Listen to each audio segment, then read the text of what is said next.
So, listen, David Packham, media consultant with OB Media. Thank you for coming today. Great to see you. We called our session Navigating the Waves of Change, Insights from a Broadcast Pioneer. So thanks for coming today, David. Pleasure. Absolutely. Great to have you here. So, firstly, David, can you talk about your role as a media consultant with OB Media? So I set up OB Media about 10 years ago, and previous to that, I had an aviation training and a broadcast background, so slightly different but similar in a lot of ways. And it was the idea of OB Media was to provide some consultancy services for basically based around post-production, workflow and editing. And modern production teams are quite inexperienced and lack the knowledge with all the technology that's available now to make that work. So that's where I came in and continued helping them. Very good, Dave. Thanks so much. That's great. So how did you get into the industry in the first place? What was your path into your career? Well, I joined the BBC in 1979, a long time ago, and did 20 years with them as a staff member. I joined as an engineer and then very quickly became a videotape editor, and in the good old days of tape editing. And in those days, it was broadcast. You know, there was a very distinct line between broadcast, corporate, and domestic. And I grew up within the BBC. I did my engineering training with the BBC, and went through editing and broadcast right the way through. Amazing, fantastic. The very famous BBC apprenticeship back in the day was such a good system. Yeah, great start for many careers. Yeah, absolutely. Unfortunately, it doesn't happen now. That's a real shame. Training no more. We've got to bring it back, I think. Yeah. Thanks, David. So, media landscape has changed a lot in recent years, as you know. What are the key trends and changes that you've witnessed during your career? Well, when I started, there was broadcast, corporate, and domestic, and they never mixed. You know, you would never see those crossover. Now, with the technology as it is, with mobile phones, and just to walk around this exhibition here, there's so much technology, and it all spans across broadcast, corporate, and domestic. So it's all joined together.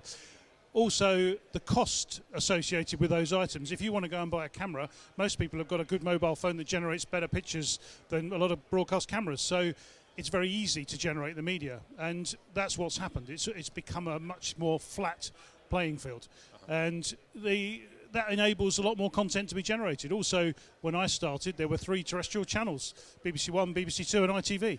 Now there are thousands and thousands of media outlets, so content's needed for all those various outlets to do their work. Thanks, fascinating. I mean, you've had a very rich and varied career over the years. Can you talk about some of the organisations you've worked with, some of the organisations and companies? A lot of what I've done, I grew up in mainline broadcasting with the BBC, so a lot of that was, my career path was outside broadcasts. So by definition, most of that was live, short turnaround, Olympics, big sporting events, current affairs, more recently things like the coronation, Queen's funeral, big events like that, which need a completely different workflow and a mindset to a traditional documentary style or a film style. So, yeah, that's where a lot of my work's gone on. Sure, fascinating, Dave. Thank you for that. And obviously, during your career, a lot of challenges, technically, things to overcome. You know, what kind of technologies and platforms have you used to overcome these technical challenges to do your job? I think that I was talking to some colleagues of mine that I bumped into earlier on. In the good old days, if you bought a camera, you'd have it for 10 years, and then you would think about changing it, and there would be a longevity to it. The problem with the current technology is it's very transient, so whatever you buy today is out of date tomorrow. And just walking around here, everything you look at is IP-based or network-based or cloud-based, cloud services, and that's what you're doing here. That's part of your business. So things have changed quite dramatically along those lines, is that the way of managing that media over a much larger area has become necessary, and generating that content, of which there is enormous amounts. Yeah.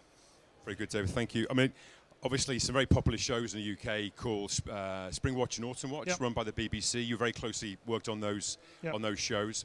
Obviously, when COVID hit, there were some big problems for production companies, and you came to the rescue. You brought latakoo in. Can you talk about the workflows you used, using latakoo to get the job done for those two BBC very popular programmes? My role with Spring Watch and Autumn Watch, Winter Watch, or the Watches as it's known, is post-production tech manager. So during the normal pre-COVID environment, the way that the programs were produced is the cameraman would go out and shoot their footage, bring it back on a disc, on a drive. The edit would ingest it. It would be edited in a traditional way.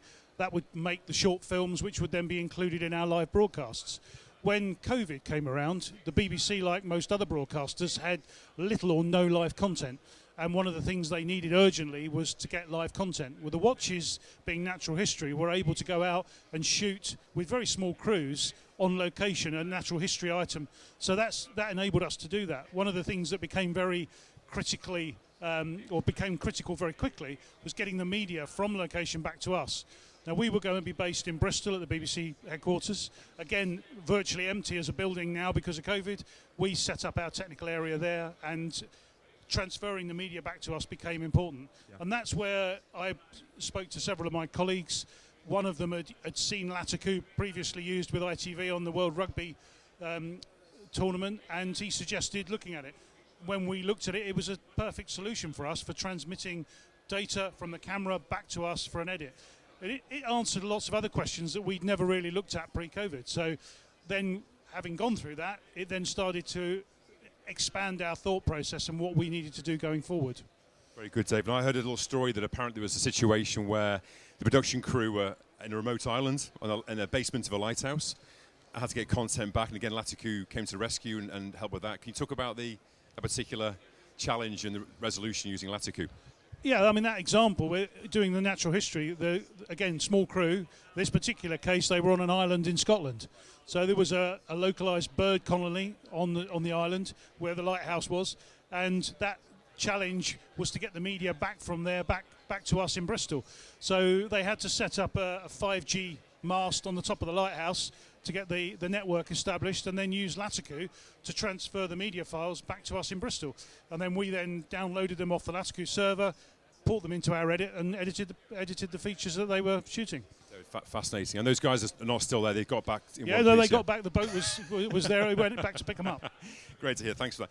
Obviously, remote workflows have evolved a lot in recent times, David. What kind of key technologies and strategies for successful remote broadcasting can you talk to? My background with live broadcasting, we've always traditionally been on site. So I've been involved in Formula One, MotoGP, natural history, and those programs, we would travel the world, go onto those locations and provide the technical solutions, editing or camera technology on site. When there was no doubt the remote technologies were developing, and that was something that was being looked at by most productions. When it came to COVID, that technology accelerated by, people say, between 5 and 10 years, because it had to.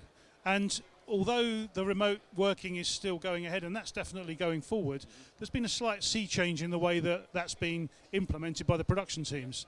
So one of the problems that they have to come to grips with now is the production team are also split. So you've got a production team on site, a small production team, then you've got the remainder of the production team remote back in their home country or wherever they are in the world. So that's created their own problems. So it's not a perfect solution yet, but there are, transferring media around the world, either live or recorded, is definitely something that is being, is being promoted and looked into. So that's really, really useful insight. Thanks for that. And obviously, sustainability is a huge issue for the BBC and every other major broadcaster now. How has latakoo helped with the BBC sustainability objectives, obviously latakoo and other technologies as well? I think the BBC, like most broadcasters, is very conscious of the current, the eco world that we live in and sustainability. So one of the things that I'm very familiar with is that when tender documents are issued by any of the broadcasters, any of the big commissions, one of the things they include in that tender is how those production teams will accommodate the eco part of it and the sustainability. And one of the things that historically has happened, there'll be couriers driving up and down the country with hard drives or motorbikes or whatever it may be.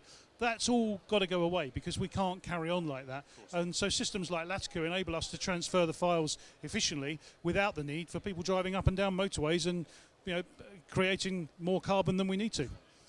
Absolutely, amen to that. And what parts of the production workflow need new innovation and new tools, in your opinion? I think that what's happened, because we're now in a position where cameras and media can be generated so easily, we're generating an enormous amount of media. So production teams are really struggling now with managing and dealing with the the amount of media that is coming at them for their production. So historically, we would shoot stuff on one camera, come back with the media or a tape on from one camera, and they would edit it. It would be very strictly controlled because it costs so much money to generate.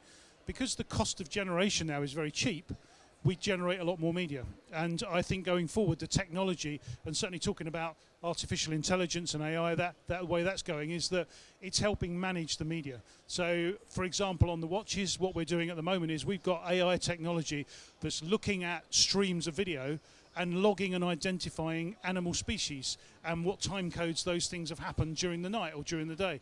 So that technology is where I think it's going to go, and that will save time. And time saves money. Money can be either saved across the board or rediverted into making programs. So production teams are very conscious of that at the moment. So hopefully that's where the technology will go. Dave, that's great. You actually preempted my next question about generative AI. You pretty much answered the question. So it's great the BBC's looking at that. I know traditionally they take the time on new tech, but it's great to hear that's going into the workflows and being looked at. And as you said, the efficiencies, speed of production workflows using AI is absolutely immense. I think one of the to carry on with that, one of the things that's interesting now, the media industry is very much freelance, short-term contract based, and what's happening now is that you're getting crew members coming in who have an experience across other areas, so they're bringing that knowledge to that production.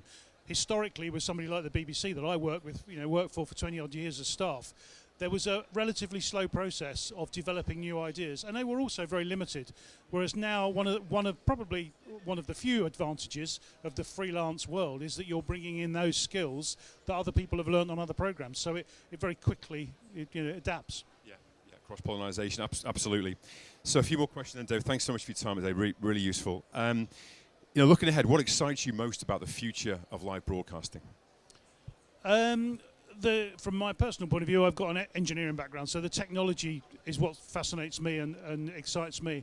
I'm hoping in my career to see a more controlled way of dealing with the media. The problem at the moment is there's a lot of people at the senior production level who have the experience for the content, for the actual visual content, but the experience in the technology and how to best use that's the bit that's missing. So I'm hoping that coming forward, we're going to start to see a new generation coming through who have the skills to take the technology and apply it to modern broadcasting, and that's where hopefully things are going to go. Because at the moment we have very experienced producers, executive producers who know what the content should look like, but we don't have that experience of the technology, and that's where the younger generation needs to come through. Well, that's my last question, right seamlessly into that. What advice would you give to aspiring professionals to help them thrive in the dynamic broadcast industry? How would you help them, guide them? I've been very lucky. When I started my career, there was a very structured training program, and we came through, as did my colleagues, through a very structured training scenario. We went to a BBC-funded training college. They had their own college, and whether you were engineering or operational as cameras or sound or production or radio, all of those areas had their own specific training programs. Unfortunately, today that doesn't happen. So the training is very much down to the individuals. And although the industry generally now has realised that and is starting to introduce training at a higher level, it's still got a long way to go. So as if somebody said to me, my son, my granddaughter, my whatever wants to get involved in broadcasting, my advice would be look at what you see on the screen and decide what areas you want to go and specialise in. If you've got an interest in sound or music, then go down that route. If you've got an interest in cameras or photography or visuals, then obviously explore that. There are lots of opportunities, but there is so much out there, you've got to narrow it down, otherwise you just will never find your path through the industry. David, great advice. It really is from a deeply expertise person in the industry. Dave, that's kind of it. I think we've wrapped it up. So good of you. Any questions from the audience today? David, brilliant. David Packham, pleasure. Media consultant, OB Media. Thank you so much for your time. Really good of you.